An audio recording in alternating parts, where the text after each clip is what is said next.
अस्सलाम वालेकुम guys, this is another vlog. उम्मीद करती हूँ आपको मेरा पहला वाला व्लॉग ज़रूर पसंद आया होगा। शब बरात के हवाले से हमने व्लॉग के अंदर कुछ हलवों के बारे में ज़िक्र किया था और उसको डिटेल की फॉर्म में बनाना भी सिखाया था। रेसिपीज़ जो है ना वह मेरे यूट्यूब चैनल पर अवेलेबल है। मैं आई बटन के अंदर उसको लिंक मेंशन कर दूँगी, उसकी ना वीडियो को आई बटन में मेंशन कर दूँगी। आपने अगर नहीं देखी डिटेल रेसिपी ना तो जाकर वहाँ पर सर्च कर सकते हैं और देख सकते हैं तमाम तर मेजरमेंट्स, तमाम तर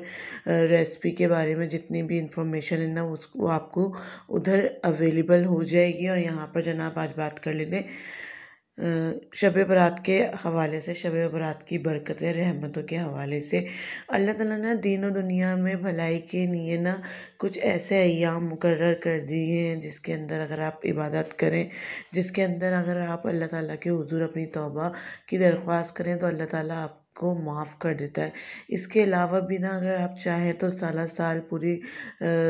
साल या पूरी अपनी ज़िंदगी के तमाम तर अय्याम तौबा में, इस्तिग़फ़ार में, उसके अलावा अल्लाह ताला की इबादत में, उसकी हम्द व सना बयान करने में गुज़ार सकते हैं। अल्लाह ताला के यहाँ ना हम्द व सना करने वालों की तादाद की कोई कमी नहीं है, या कि उसको हमारी हम्द व सना करने की, हमारी तारीफ़ करने की, हमारी बड़ाई बयान करने की कोई ज़रूरत नहीं है। अल्लाह ताला ने इसके लिए फ़रिश्ते मुकर्रर कर लिए जो हमसे कई गुना ज़्यादा, हम तो एक रद्दी भर भी ना अल्लाह ताला की हम्द व सना नहीं करते। हम लोग तो बल्कि बहुत ज़्यादा ना मतलब ऐसे बंदे हैं जो कि बस ख़तागार हैं, गुनाहगार हैं और इस तरीके के हैं, या तो हमसे तो फ़र्ज़ नमाज ही नहीं अदा होती। तो अल्लाह ताला की हम्द व सना करने के लिए, अल्लाह ताला की तारीफ़ बयान करने के लिए, अल्लाह ताला की बुराई बयान करने के लिए फ़रिश्तों की एक लंबी तादाद मौजूद है जो अल्लाह ताला के ऊपर हर वक्त दुरूद व सलाम भेजती रहती है, उसके हबीब की हम्द व सना में मशहूर रहती है। लेकिन अल्लाह ताला ने अभी भी हम लोगों को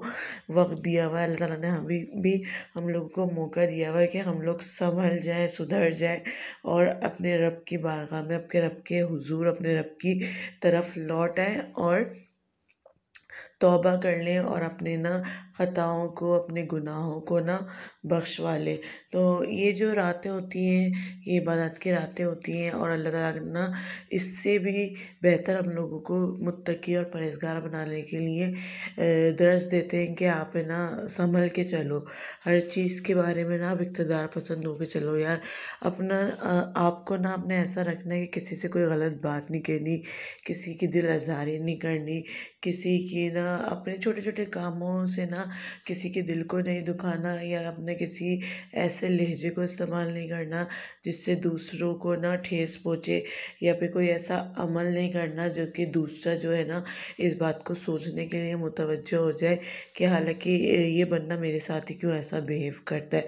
तो अपने ना नफ्स की, अपने अमल की ना इस्लाह करनी है। ये सिर्फ इन ताक रातों के लिए ही नहीं मुकर्रर, ये आपको साला साल करना है और अपने बच्चों को भी और अपने इर्द गिर्द के माहौल में जितने भी आपके लोग रहते हैं ना उनको भी इस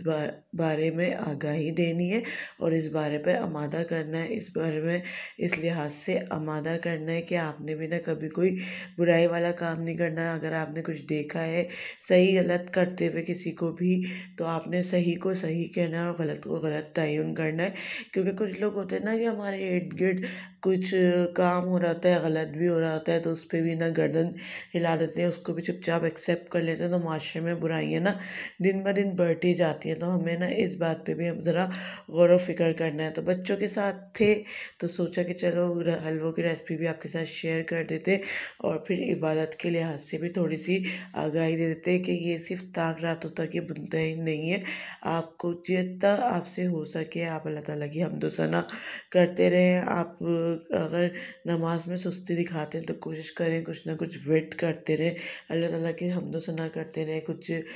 कुरान पाक का विर्द करते रहें। क्योंकि अल्लाह ताला ने ना हर चीज़ की इस्लाह के लिए ना कुरान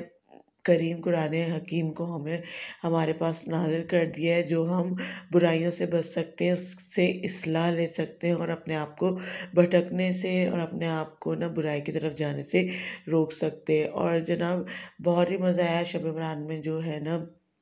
इबादत करने में अल्लाह पाक हम सब की छोटी मोटी इबादत ना अपनी बारगाह में कबूल और मकबूल फ़रमाए। इस साल हम सब के गुनाहों को ना माफ़ फ़रमा दे और हमें ज़्यादा से ज़्यादा तौबा करने की और ज़्यादा से ज़्यादा ना अपने रब के हुज़ूर सजदा ख्वाह होने की तौफ़ीक अता फ़रमाए। और इसी के साथ साथ ना बच्चे भी जाग रहे थे, तो बच्चों ने भी ना सोचा कि चले मम्मा हम लोग ना आपके साथ ही ना सुबह सहरी वहरी करेंगे। अगर रोज़ा हमने रखना है तो उनके साथ ही ना बच्चों को भी हमने अपने साथ ही जगा लिया था। फिर सुबह का टाइम ना सहरी के टाइम कुछ ये हुआ कि 2 जो बेटे थे मेरे वो सो गए। फिर हमने उनके लिए ना जो नाश्ता वगैरह था वो हमने सोचा चलो जब उठ जाएंगे तो आराम से करवा लेंगे। सफ़ा मैडम जाग रही थी तो उसके साथ मैंने सहरी वगैरह की और उसके बाद हम लोग भी सो गए। तो फिर अभी से ना अपने बच्चों को लेके बैठना है अभी से, चाहे उनकी एज मैटर करती हो या ना करती हो, लेकिन आपने ना बहुत अर्ली टाइम से उनको अपने साथ ना अपने इस्लामिक पॉइंट ऑफ व्यू से, अपने इस्लामिक कल्चर के बारे में, अपने इस्लामिक तमाम तर ताक़रातों के बारे में, उनको तमाम तर एक्टिविटीज़ के बारे में बताना है, समझाना है, ताकि उनको भी ना जैसे जैसे वो ग्रो हो सके पता चल सके कि भाई हमारे मज़हब में हमें क्या सीख मिलती है, हमारे माशरे में हमें क्या इस्लाह मिलती है, और तमाम तर जो है ना वो बातें निकल के सामने आए। तो जनाब रोज़ा शोज़ा हमने खोल लिया था, उसके साथ बाद ना डिनर किया और फिर बच्चों को लेके ना कहीं आउटिंग के पॉइंट ऑफ व्यू से चले गए थे बाहर। तो छोटी मोटा सा व्लॉग ना सिर्फ शब बारात की फ़जीलत बरक़ात के हवाले से मैंने सोचा आपके साथ शेयर कर दूँ। और बच्चे बहुत ज़्यादा खुश थे क्योंकि ना उनको वो रमज़ान वाली याद ना ताज़ा हो गई थी कि बहुत अर्ली ना रमज़ान आने वाले हैं और रमज़ानों में हम लोग इस तरीके से सेलिब्रेशन करेंगे तो रमज़ान की जो बरकतें ना जो है ना वो अभी से ज़ाहिर होना शुरू हो गई हैं। आप भी इस्लामी मन रमज़ान की प्रिपरेशन अभी से अपने घर में करें और कोशिश करें कि ना अपने बच्चों को भी इसके बारे में ज़्यादा से ज़्यादा हाँउनो दे। अगर आपके बच्चे छोटे हैं ना तो उनको वो जो कहते हैं ना चिड़िया रोज़ा रखवाने की अभी से तैयारी में मशगूल करें, क्योंकि मेरी बेटी ना बहुत ज़्यादा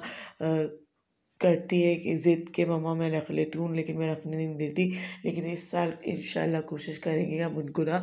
थोड़ा बहुत ना आमादा करें छोटा रोज़ा रखने के लिए, ताकि उनको ना यूज़ टू हो जाए वो इस एक्टिविटी से कि ये जो है ना फास्ट करना हमारे मज़हब में कितना पावरफुल एक एक्ट है और इसके कितने ज़्यादा फ़वाइद है, और ये ना बायोलॉजिकली भी हमारी सेहत के लिए बहुत ही ज़्यादा मुफीद है और बहुत ही ज़्यादा फ़ायदेमंद है। अगर हम अभी से अपने बच्चों के अंदर इस तरीके की एक्टिविटीज़ डेवलप करेंगे ना तो आगे जाके उनके अंदर ना खुद एतमादी पैदा होगी और वो ना फिर किसी भी चीज़ को, किसी भी काम को करने के अंदर घबराएंगे नहीं और बिला झिझक करेंगे, और फिर ना हम लोगों को भी आसानी रहेगी और बच्चे भी ना कंफर्टेबल रहेंगे। तो इसी के साथ ना करते हैं व्लॉग का end. Hope you guys like today's effort, today's vlog. Will meet another interesting video, another interesting vlog. Till then